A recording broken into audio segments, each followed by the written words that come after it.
अब थोड़ा सा आपको डिफरेंस नजर आएगा। सबसे ऊपर आपके पास ये चीज आ रही है, ठीक है, ये स्टोर है, ठीक है, बैग्स के हिसाब से। उसके बाद आपके पास बाकी चीजें यानी सारी नजर आ रही है। ये है आपका क्यूएस सेक्शन, इससे हम गूगल का नॉलेज पैनल भी बोलते हैं। इसमें क्वेश्चन आंसर सेक्शंस आपके फैच हुए होते हैं फ्रॉम डिफरेंट वेबसाइट्स, जिसमें सबसे बड़ा हाथ कोरा का होता है। जिन लोगों ने एसएमएम किया उनको कोरा का पूरी तरह आइडिया है ना? नहीं है तो अब कोरा का होने लग जाएगा कि वो कोरा क्यों इंपॉर्टेंट है। ये है आपका क्यू सेक्शन, ठीक है, जो आपका जनरेट करता है किसी भी क्वेश्चन आंसर सेगमेंट को, ठीक है। इसके बाद आप थोड़ा सा नीचे आते हैं, एंड पे आपको यहाँ पे स्पॉन्सर रिजल्ट्स नजर आ रहे हैं। उस दिन भी हम पे बात हुई थी। बेसिकली पहले यहाँ पे गूगल ऐड लिखा होता था, आजकल यहाँ पे स्पॉन्सर आने लग गया है, ठीक है। तो ये रिजल्ट्स हैं आपके गूगल एड्स की तरफ से, पीपीसी की तरफ से, ये पेड रिजल्ट्स हैं। 3 यहाँ पे हैं, 4 मोस्ट ऑफन ऊपर नजर आएंगे, कभी 4 आएंगे कभी 2 आएंगे, वो कंपटीशन के पॉइंट ऑफ व्यू से यहाँ पे आते चले जाएंगे। अभी इंप्रेशन का और कीवर्ड सर्च का थोड़ा आइडिया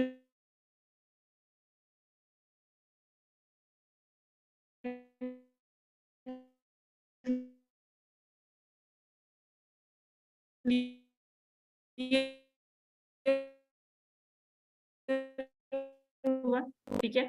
इसके साथ ही एक ये बनते हैं, ठीक है, और रिजल्ट्स के इवज ही आपकी कैलकुलेशन ऑफ द कस्टमर या विजिट्स या फिर मोनेटाइजेशन कैलकुलेट होती है, ठीक है। आपके जितने ज्यादा सॉलिड किस्म के विजिट्स होंगे या पोजीशन होगी या सब वैल्यूज के ऊपर होंगे। अब यहाँ पे थोड़ा सा एक पॉइंट क्लियर कर लेते हैं, सॉरी फॉरगेट हो गया। यहाँ पे ये जो आपको नंबर आ रहे हैं नजर, इनको हम कहते हैं serves, search engine resulting pages. Ranking numbers नहीं कहना है, ये याद रखिए, रिजल्टिंग पेजेस, ठीक है। रैंकिंग पोजीशन रॉन्ग वर्ड है, और ये वर्ड मैंने पहले भी आपको कहा था कि इसको याद रखना है, क्योंकि ये आगे जाके कहीं यूज होने वाला है और बड़ी सिवियरिटी से आपको फंसाने वाला है, ठीक है। बताती हूँ कहाँ पे होता है।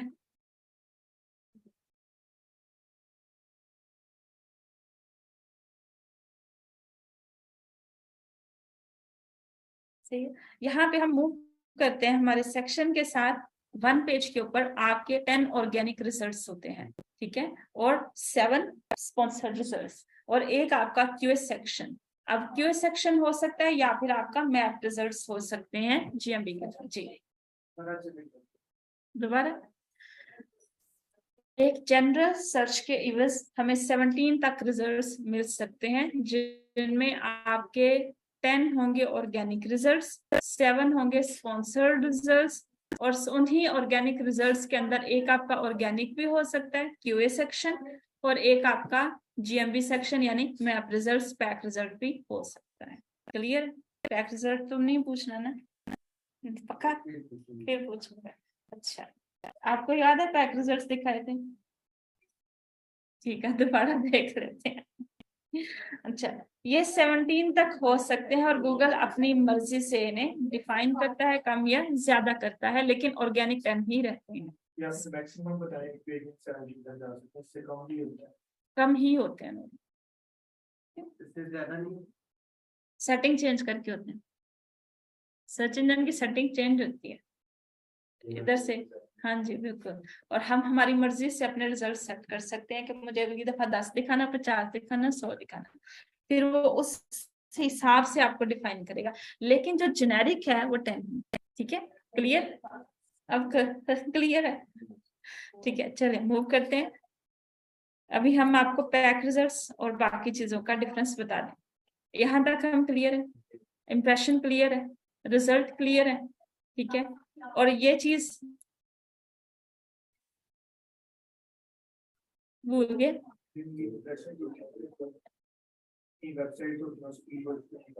उस पर इम्प्रेशन आएगा, ठीक है। और इस रिजल्ट की वजह से हमें यहाँ से नजर आ रहा है कि इसके ऊपर इतने ज्यादा रिजल्ट्स जो होते हैं और सिर्फ सेकंड के इतने हिस्से में, तो मींस दैट ये इतना डिफिकल्ट है। ऑलरेडी मेरे इतने कॉम्पिटिटर्स मार्केट के अंदर मौजूद हैं, I have to compete them to bring ये पोजीशन। सही है, यानी ये मेरा बेसिकली यहाँ पे कंपटीशन भी डिसाइड हो रहा होता है, और इसी वजह से इसको हम कीवर्ड डिफिकल्टी स्कोर मुतय्यन करने में कामयाब होते हैं। वाह, कितनी उर्दू बोली, सही है।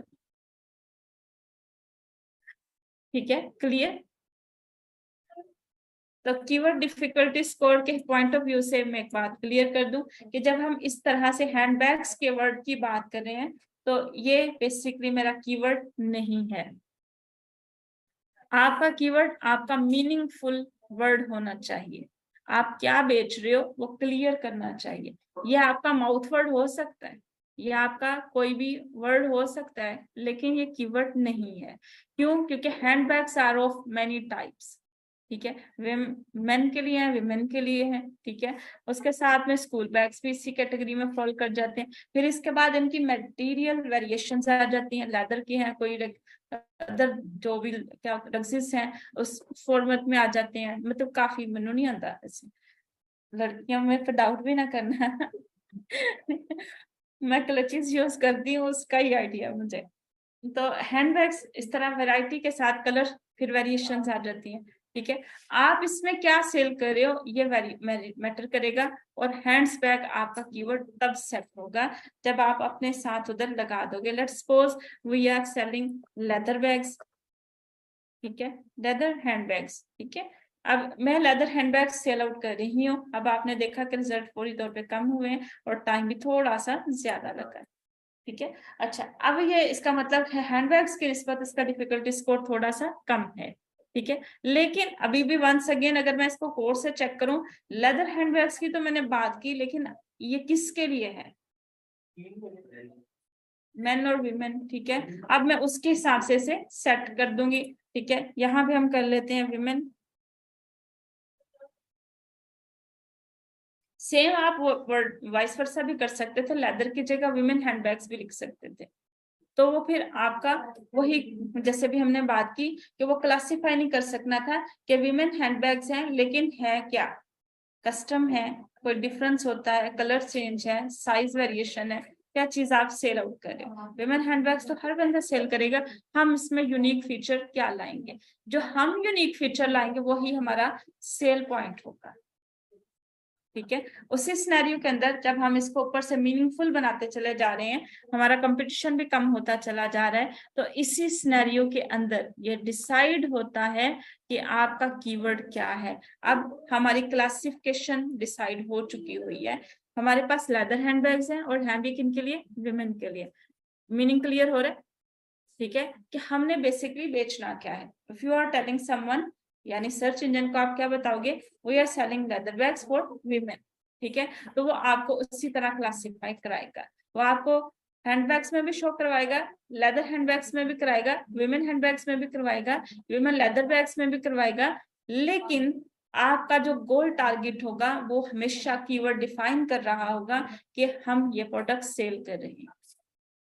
ठीक है, और जैसे ही इसके ऊपर हम आते हैं मजीद हमारा डिफिकल्टी स्कोर कम हो गया।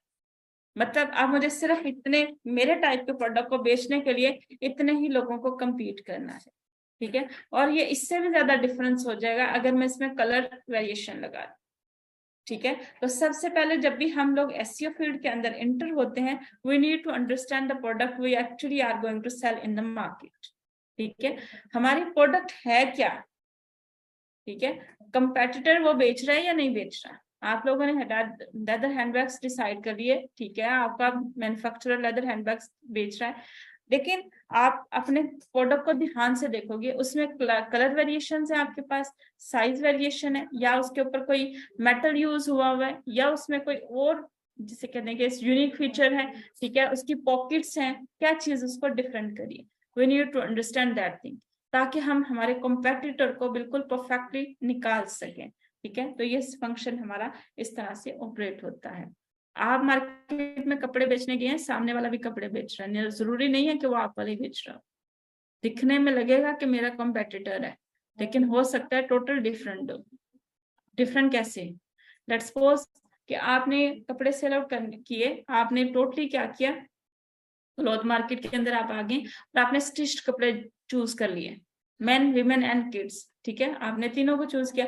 अब सामने वाला पर्सन, आपको लगता है कि वो भी यही सारी चीजें सेल आउट कर रहा है, बिकॉज वो भी तीनों कैटेगरी सेल आउट कर रहा है, लेकिन उसके पास और भी कुछ डिफरेंस होगा। लेट्स सपोज कि वो साथ में शूज सेल आउट कर रहा हो, लेट्स सपोज वो साथ में अनस्टिच क्लोथ्स सेल आउट कर रहा हो। अब शूज भी आपका नेगेटिव कीवर्ड हो जाएगा और स्टिच्ड क्लोथ्स भी, जिसको हम लोग यहाँ पे क्या बोलते हैं, क्लोथ, ऐसे ही है। अब मतलब ये कि मैं अपने आप को क्लोथ नहीं कह सकता, अपने प्रोडक्ट को क्लोथ नहीं कर सकता, क्योंकि क्लोथ मेरा नेगेटिव है। तो ये इस तरह से हमारा पॉजिटिव और नेगेटिव कीवर्ड डिसाइड हो जाता है। आई होप यहाँ तक क्लियर है, काफी हद तक थोड़ा फाका हुआ, ठीक है। मूव करते हैं थोड़ा सा। अभी जैसे भाई ने बात की थी कि उन्हें मैप्स का नहीं पता था, अभी तक तो हम कीवर्ड और उसी पॉइंट ऑफ व्यू से बात करते हैं। अब मेरा अगला वर्जन ये है कि मैं कीवर्ड तो यही रख रही हूँ, बट मैं उसके साथ मेरा एरिया लिमिटेड कर रही हूँ। मैंने सिर्फ लाहौर के लोगों को बेचना है, क्यों? क्योंकि मेरी शिपमेंट इतनी ही है। अगर कोई लाहौर से बाहर आके प्रोडक्ट बाय करता है तो वो शिपमेंट कॉस्ट बियर करेगा, मैं उसे उसकी शिपमेंट के यूएस भेज दूंगा, लेकिन मोस्ट ऑफन हम शिपमेंट भी नहीं देंगे, हम बाहर भेज ही नहीं रहे, ठीक है। तो उसमें मेरा एरिया डिफाइंड हो जाएगा, और जब एरिया डिफाइंड हो जाएगा तो फिर मैं उसको सिटी बेस्ड यानी लोकल एसईओ फॉर्मेट के ऊपर कॉल करवा दूंगी। आपके पास अब रिजल्ट्स टोटल चेंज होकर शो हो रहे हैं। मैंने जस्ट एक सिंपल सा चेंज किया था कीवर्ड के अंदर, इन लाहौर, ठीक है। अब यहाँ पे ये जो रिजल्ट्स हैं आपके पास, इसके साथ में लिखा हुआ आ रहा है प्लेसेस, ठीक है। अब ये आपके पैक रिजल्ट्स हैं, इसे हम पावर पैक कहते हैं, लोकल पैक कहते हैं, गूगल पैक कहते हैं, या हमारे वाली लैंग्वेज के हिसाब से पैक 3, ठीक है। ये सारे नेम इसी एक सेक्शन को दिए जाते हैं, और ये सेक्शन डील होता है from your Google my business section, जैसे भी हम बात कर रहे थे यहाँ पे इस सेक्शन के अंदर से। ये सेक्शन आपका ऑपरेट होता है विद योर बिजनेस मैसेजेस, ठीक है, और ये डायरेक्टली फिर कन्वर्ट कर जाता है आपको गूगल एड्स के साथ, लेकिन ये काम करेगा ओनली गूगल मैप्स प्लेटफॉर्म के ऊपर, ठीक है। मैप बिजनेस के थ्रू ही काम करेगा, लेकिन मैप प्लेटफॉर्म्स के ऊपर काम करेगा। यानी ये यहाँ से डाटा, जितने लोगों ने यहाँ से अपने साथ नेविगेशन शेयर की होगी, ठीक है, मैप रिजल्ट शेयर किए होंगे, बिजनेस डायरेक्टरी बनाई होगी, ये वहां अपना डाटा शेयर करेगा और आपको in your local market optimise करने की कोशिश करेगा। The round about of your 100 kilometres it will be showing you as the nearby place if anybody search that thing, ठीक है। अगर किसी ने उसी तरह से वो सर्च किया कीवर्ड को लिख के, तो आपके इर्द गिर्द अगर 100 किलोमीटर का एरिया है तो वो आप उसमें शो हो जाएंगे एज पर the optimisation you used for your local SEO, ठीक है। तो ये भी हमारी स्टडी का पार्ट रहेगा। जब हम लोकल एसईओ पे काम करते हैं तो उसके लिए जरूरी नहीं होता कि हमारे पास उसके लिए यूनिक वेबसाइट यानी अलग डोमेन हो। तो उस टाइम पे जो चीज हम यूज करते हैं उसको हम कहते हैं गूगल वेबसाइट। वो हमारा पहला लैंडिंग पेज होती है।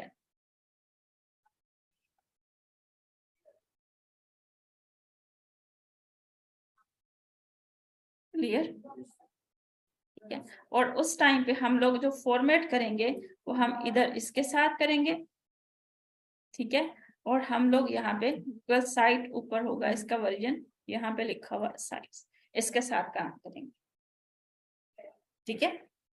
लेकिन ये वेबसाइट हम सिर्फ अपडेट कर सकते हैं, एडिट चेंज नहीं कर सकते जिस तरह हम दूसरी वेबसाइट कर सकते हैं। But for a local business it's more than enough to earn money, ठीक है, उसके ऊपर फिर जरूरत नहीं होती। हाँ जी, यहाँ तक क्लियर है?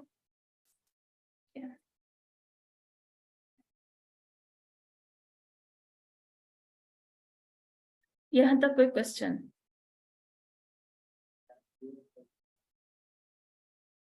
नहीं, पक्का। अभी जब हम बात कर रहे थे तो हमने यहाँ पे देखा कि गूगल साइट की बात की, यहाँ पे एक और चीज आपके पास लिखी हुई नजर आ रही है जिसमें आपके पास है ब्लॉगर। ब्लॉगर कहीं और भी सुने? ब्लॉगर, ब्लॉगर, वीलॉगर सुने हुए हैं? वीलॉगर, बेसिकली ब्लॉगर ही था वैसे। तो बेसिकली इसी प्रोडक्ट के नाम के ऊपर उनका नेम ये रखा गया। ये ब्लॉग स्पॉट सेक्शन है। इस टाइप की वेब 2 वेबसाइट्स, वेब 2.0 वेबसाइट्स हम लोग यूज करेंगे फॉर आर डिफरेंट रीजंस, जिसमें वर्डप्रेस भी होगा, जिसमें हमारा शॉपिफाई भी होगा, विक्स भी होगा, to maintain and manage the stores, और अंडरस्टैंड करेंगे कि कंटेंट मैनेजमेंट सिस्टम एसईओ के लिए किस तरह परफॉर्म करता है। और आप जब ऑन पेज सेटिंग करेंगे, जिसमें हम टाइटल मेटास वगैरह सेट करेंगे, या फिर टाइटल टैग, मेटा टैग जिसको हम बोलते हैं, वो सेट करेंगे, वो किस तरह से अप्लाई होंगे किसी भी वेबसाइट पे, और किस तरह से आप अपने ऑन पेज एलिमेंट्स के अंदर हेडिंग टैग्स वगैरह को सेट कर रहे होंगे, ताकि सर्च इंजन जो इतना लंबा सारा आपका वो कंपटीशन था, उसमें आपको थोड़ी सी अच्छी जगह दे दे, है ना, थोड़ी सी। सही है। तो ये फंक्शन हमारा वहां से ऑपरेट हो रहा होगा। यहां तक क्लियर है? इसके अलावा कुछ रह नहीं गया कुछ? यहाँ पे डिजिटल गैराज लिखा हुआ है। मार्केटिंग प्लेटफॉर्म्स तो हमें समझ आते हैं ना कि मार्केटिंग प्लेटफॉर्म्स है। गूगल गैराज क्या है? कोर्सेज प्रोवाइड करता है। और याद रखिएगा, यहाँ पे जब हम इसको स्टडी कर रहे थे, हमने हर चीज को टच किया है ना। यहाँ देखिएगा गूगल वेब डिजाइनर्स, ऊपर आपको ये सेक्शन जो नजर आया था, वो आपको आया था कोडिंग का, ऐसे ही गूगल डेवलपर हेल्प आपको मिल जाएगी। लेकिन उसके लिए उसने सिर्फ एक एक सेक्शन उनको असाइन किया हुआ है। डिजिटल वालों के लिए उसने 3 सेक्शन दिए, और तीनों के तीनों अलग करके और क्लियर कट दिए, और ऑलमोस्ट जब हम एक को घूम के दूसरे के पास जा रहे थे, हमने सबको टच किया। अच्छा, अभी थोड़ा सा भी यहाँ पे फील आ रही होगी कि हमने बाकी चीजों को नहीं देखा, या मैं क्लियर कर देती हूँ। एडसन और एडवर्ड, गूगल एड्स, ठीक है, इकट्ठा काम करता है फॉर पीपीसी सेक्शन, ठीक है। लेकिन जो एप्स के ऊपर ऐड लगते हैं, उनके लिए एडमोब काम करेगा, ठीक है। अब वो एडमोब के लिए काम करेगा, और ये सेक्शन आपका ऑपरेट होगा शॉपिंग सेंटर, मर्चेंट सेंटर के साथ जाके, और मैन्युफैक्चरर सेक्शन के साथ जाके, तब जाके आप गूगल के ऊपर अपना शॉपिंग ऐड चला पाते हैं, ठीक है। इसको बताने की रीजन क्लियर कर करके, ताकि आपको आइडिया लग जाए कि आपके लिए कितने प्लेटफॉर्म्स हैं, और आपके साथ में अटैच्ड लोगों के लिए कितने प्लेटफॉर्म्स हैं। तो याद रखिएगा, you people are here to lead the market. तो उसी तरह से अपने आप को प्रिपेयर करती है, ठीक है।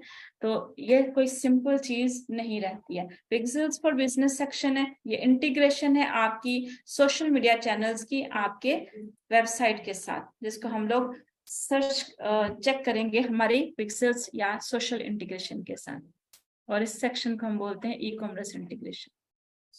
पहले ई कॉमर्स इंटीग्रेशन होती है आपकी एप्स के साथ, सोशल मीडिया के साथ, फिर सोशल मीडिया की आपकी वेबसाइट के साथ, फिर वेबसाइट की उसके सोशल चैनल्स के साथ। और इस तरह से ये प्रोसेस हमारा कंप्लीट होता है और एंड होता है। और इनके दरमियान में होने वाली कोई भी एक्टिविटी, कोई भी मार्केटिंग, चाहे वो ऑर्गेनिक हो, जिसको हम लोग नॉर्मल या नेचुरल मार्केटिंग बोलेंगे, या वो पेड हो, ये इनके इन बिटवीन ही चलती है। और इस सारे प्रोसेस के अंदर जो मार्केटिंग हो रही होती है, उसको हम रीमार्केटिंग कहते हैं, ठीक है। और अगर उसी प्रोसेस में मैंने एक कस्टमर को बार बार टारगेट करना हो, तो उसको रीमार्केटिंग कहते हैं या रीटारगेटिंग कहते हैं, ठीक है। ये हो गया 2 प्रोसेस के ऊपर पॉइंट क्लियर। एक चीज that we should be clear about, जो कि हम लोग इसके अंदर यूज करने जा रहे हैं, different AI tools that will be helping us to maintain different type of tasks. याद रखिएगा, आप एक एआई को दूसरी एआई के ऊपर ओपनली अप्लाई नहीं कर सकते, क्योंकि उनके अपने रूल्स हैं, रेगुलेशंस हैं, वो उसको एक्सेप्ट करते हैं या रिजेक्ट करते हैं, लेकिन वो आपको फिर हाई वैल्यू नहीं देते हैं। क्योंकि एक टूल से जनरेटेड चीज जो है, वो आपके काम को आसान तो कर सकती है, लेकिन आपके प्रोसेस को स्लो कर देती है। तो हमने वर्कआउट करना होता है प्रोसेसिंग के ऊपर, ठीक है। इसके बाद अगला फंक्शन जो इससे भी बेहतरीन, जिसे हम लोग आप एएसओ, पीपीसी और एसईओ को इकट्ठा करते हैं, तो 2 मॉडल वहां कन्वर्ट होते हैं, जिसको हम एटीएल एंड बीटीएल बोलते हैं, above the line and below the line. That's actually is going to demand by the international markets, because वो या तो कम्युनिटी टारगेट करते हैं, सिर्फ अमीर लोग टारगेट करने हैं, सिर्फ मुस्लिम टारगेट करने हैं, सिर्फ हिंदूज टारगेट करने हैं, या फिर वो आपसे अबव द लाइन, ठीक है, वो जाते हुए आपसे ब्रांड एक्टिवेशन कराते हैं, ब्रांडिंग करवाते हैं, ठीक है। वो सिर्फ एसईओ या सिर्फ सोशल पे डिपेंडेंसी नहीं रखते, ठीक है। और इस सारे फंक्शन को जब हम लोग लेके चलते हैं, इसको हम बोलते हैं आपका एडवांस सेक्शन, और इसको हम लोग कंपेयर करते हैं आपके लेटेस्ट वर्जन्स के ऊपर जो कि 21 में लॉन्च हो चुका हुआ है, जिसको आप नॉर्मल लाइफ के अंदर मेटावर्स या वेब 3.0 का नाम देते हैं, लेकिन गूगल इसको 2.5 तक कहता है, क्योंकि उसके अकॉर्डिंग जब तक आप लोगों का नेटवर्क G5 नहीं आ जाता उस टाइम तक सारी चीजें उससे नीचे हैं, ठीक है। फिलहाल यही है, ये आप क्लियर है। और मेरा नहीं ख्याल कि मैंने अभी पहले यही बात कही है कि ये बेसिक कॉन्सेप्ट इस तरह की चीज है, जितनी दफा आप देखोगे उतनी दफा नया मिलेगा। इनफैक्ट मुझे भी टिल द डे जितनी दफा मैं वापस उन टूल्स में जाऊंगी उतनी दफा वो नहीं लगते, उतनी दफा नई तरीके से जाना पड़ता है, उतनी दफा कुछ न्यू लर्न होता है। क्यों? क्योंकि ये फील्ड डायनेमिक है, आप किसी टूल के अंदर काम नहीं करने जा रहे, ठीक है। आप ओपन सोर्स के ऊपर काम करने जा रहे, और जब जब ओपन सोर्सेज के ऊपर काम होंगे तब तक उस वो डायनेमिक ही रहेगा। अब वर्ड समझ आया होगा कि मैंने एआई के ऊपर एआई अप्लाई करने को क्यों मना किया, क्योंकि ओपन सोर्स के ऊपर जितनी भी चेंजेस आएंगे वो डायनेमिक रहेंगे, ठीक है। वो कभी भी किसी भी टाइम अपडेट हो सकता है, ठीक है। जो चेंजेस नहीं आती वो किसी सॉफ्टवेयर में नहीं आती, लाइक आप फोटोशॉप के ऊपर 2017 में काम करोगे, आज उसके अंदर सिर्फ चीजें कुछ ऐड होंगी, बाकी वो सेम ही होगा, ठीक है। आप डेवलपमेंट में गैप ले सकते हैं, डिजाइन में गैप ले सकते हैं, डिजिटल में गैप नहीं ले सकते। नींद आ रही है? पक्का? मुझे तो अभी लग रहा था दुश होने लगा है।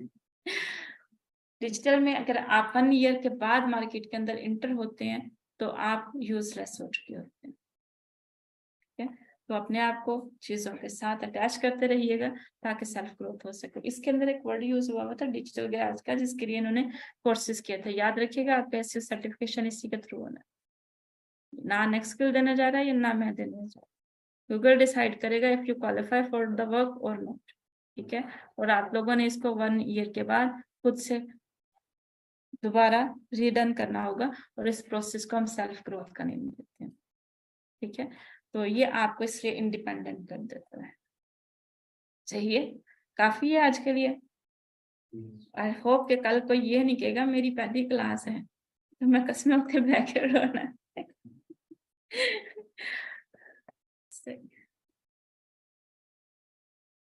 उमर भाई आप क्लास लेने नहीं आए?